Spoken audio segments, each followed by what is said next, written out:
The Volkswagen in North America did not go unnoticed.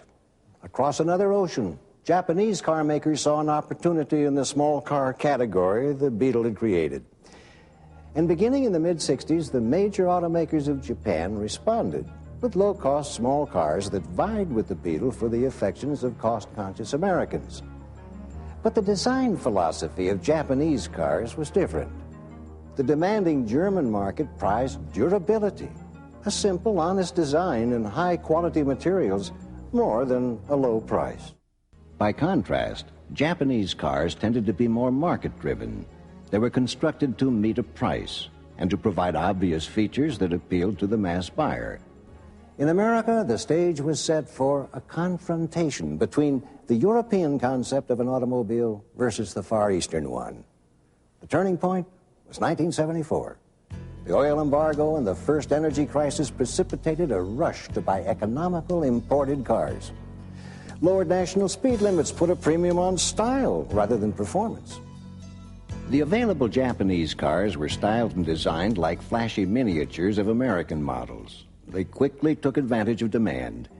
Meanwhile, at Volkswagen showrooms, the Beetle was being supplanted by a new range of very different and very European Volkswagen models: the Rabbit, Dasher, and Scirocco. These new cars were, once again, designed for practicality and ruggedness, and they improved on the Beetle with roomy cargo space, front-wheel drive, and a new range of peppy engines. But their outside styling was characteristically European, too square and too plain to our eyes, and by American standards, their interiors were distinctly less fancy than most competitors. And just as troubling to American buyers, they simply weren't the traditional and much-loved Volkswagen Beetle. But gradually, the Japanese car makers overtook Volkswagen in U.S. sales through a combination of aggressive pricing and models that emulated VW's economical basic design. From the ashes of World War, Volkswagen had become a success story in America and throughout the world based on the appeal of its remarkable Beetle. Then, somehow, Volkswagen had lost ground in America, despite huge successes elsewhere. Cheaper Japanese cars that focused on consumer wants rather than engineering needs caught the fancy of American buyers, and sales of VWs declined. Until the early 90s, which has brought a remarkable reinvigoration of VW, driven by a combination of factors.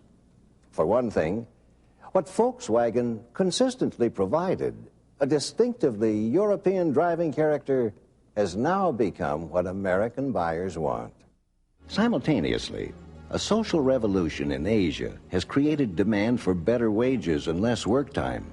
As a result, Japanese cars have ceased to be inexpensive. VW is definitely coming back in America. I think if you just look at this year, we've doubled sales, and that's very significant.